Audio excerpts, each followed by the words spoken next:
सही बुखारी में हजरत जुरैज का जिक्र फरमाया। जुरैज नफल पढ़ रहे थे, माँ ने आवाज़ दी, वो आ नहीं सके, नमाज में थे, माँ नाराज़ हो गई। उसने हाथ उठा के कहा, अल्लाह ये उतनी देर तक मरे ना जब तक किसी बुरी औरत का मुंह ना देख ले। किसी और की दुआ के लिए सनद नहीं है कि वो तेरे हक में ज़रूर कबूल होगी, लेकिन माँ बाप की दुआ के लिए मेरे नबी पाक ने सनद बयान की।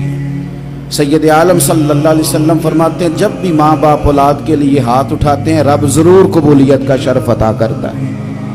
तो जहाँ सनद मौजूद है ना, कुछ इफ्तिताह अब्बा जी से भी करा लेनी चाहिए। कुछ काम शुरू करने से पहले सिर्फ अम्मा से ही दुआ करा लेनी चाहिए। ये वाला इफ्तिताह भी बड़े काम का है, क्योंकि यहाँ सनद बयान कर दिया मेरे नबी करीम। तो जनाब जुरैज की माँ नाराज़ हो गई, कहने लगी अल्लाह इसने मेरी बात नहीं सुनी। अब थे तो वो नेक, लेकिन रब करीम की हिकमत का तकाजा है, माँ की दुआ को भी कबूल करना था। अल्लाह ने आजमाइश में मुब्तला कर दिया। वालदा तो चली गई, वो एक खैमे में, एक कुटिया में, एक झोंपड़ी में इबादत करते थे, अल्लाह को याद करते थे, रब रब करते थे, और लोग उनकी बड़ी तारीफ भी करते थे।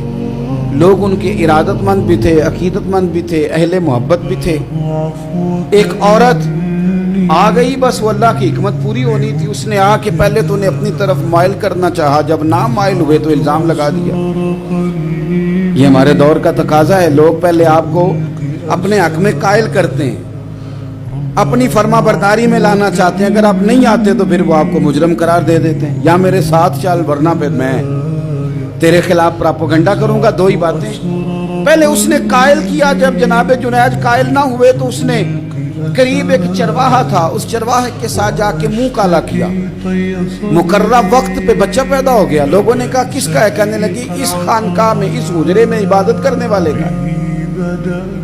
अगर किसी दीनदार पर जरा सा भी इल्जाम लग जाए तो आप यकीन करें कि बड़े बड़े खौफनाक लोग भी नेक हो जाते हैं। जिनका अपना सारा माजी काला स्याह हो वो भी उजालों के राह पर बन जाते हैं। जिनकी अपनी जुबानें सारी जिंदगी आलूदा रही हों वो भी बड़े बड़े आला सच बोलने लगते हैं। आला कच्चे मेरे मकान की दीवार क्या गिरी, लोगों ने तो मेरे सहन में रस्ते ही बना लिए। बड़े लोग आ जाते हैं, फिर बड़ा कुछ करते हैं और बड़े बड़े खौफनाक जुमले कसते हैं। बस को नुक्ता जो हाथ आ गया, ऐसे जैसे गिरने का इंतजार कर रहे थे। अब जनाब लोग उठे, एहतजाज शुरू हो गया, शोर पड़ गया। ये बाबा बड़ा नेक बनता था, नफल पढ़ता था, इबादतें करता था, देखो इसका हाल क्या है कि इसने नाजायज बच्चा पैदा किया। बगैर तहकीक के मैं कह चुका हूं कि उलझे उलझे बिखरे बिखरे रोज शब देखेगा कौन, लोग तेरा जुर्म देखेंगे सबब देखेगा कौन। लोग तेरा जुर्म देखेंगे, सबब कोई गौर नहीं करता कि वजह क्या थी। ओ भाई कुछ तो मजबूरियां रही होंगी, यूं ही कोई बेवफा नहीं होता। इल्जाम लगा दिया, शोर हुआ, एहतजाज हुआ, दुनिया इकट्ठी हुई, उनका उन्होंने उजरा गिरा दिया, मारा भी, पीटा भी, एक नेक आदमी को बदनाम भी किया, बुरा भला भी कहा, गालियां भी दी, जो कर सकते थे किया।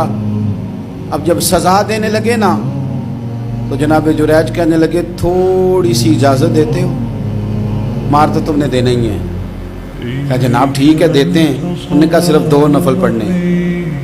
अब वो नफल पढ़ रहे थे तो लोग उस वक्त भी कह रहे थे फराड ही कर रहा है, धोखा ही दे रहा है। चूंकि ज़हन बन गया ना, बदगुमानी आ गई। उन्होंने 2 नफल पढ़ के हाथ उठाए, कहा अल्लाह जाना तो मैंने है, पर इस रुसवाई के साथ जनाजे तक नहीं खराब हो जाते, कब्रें तक नहीं लोग बदनाम कर देते।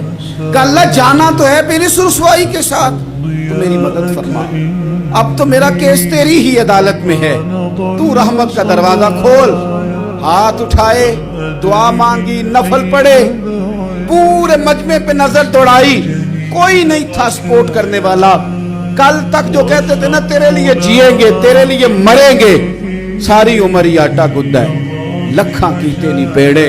अब वक्त आया इते मोहम्मद बख्शा कोई नहीं हो बैठा नेड़े। एक बंदा भी नहीं था, वोटर सपोर्टर साथ देने वाला कोई नहीं था। तो जनाब जुनैद बच्चे की तरफ इशारा करके कहने लगे कोई नहीं बोल रहा, तू ही बोल के बता दे तेरा बाप कौन है, तू ही बोल के बता दे कौन है। अल्लाहु अकबर। मेरा रब जब चाहे तो बच्चे बोलते हैं, रब चाहे तो गूंगे बोलते हैं, रब जब चाहे तो फिर पत्थर भी बोलते हैं। جب کہا نا تو ہی بتا تو بچہ بولا اور بول کے کہنے لگا میرا باپ جریج نہیں، میرا تو وہ ہے جو بکریاں چرانے والا، وہ میرا باپ۔ جب رب کریم نے توفیق دی تو بچہ بول پڑا۔ جب رب بندوبست کرتا ہے کسی کی عزت کی حفاظت کا تو پھر کوئی اسے رسوا کر سکتا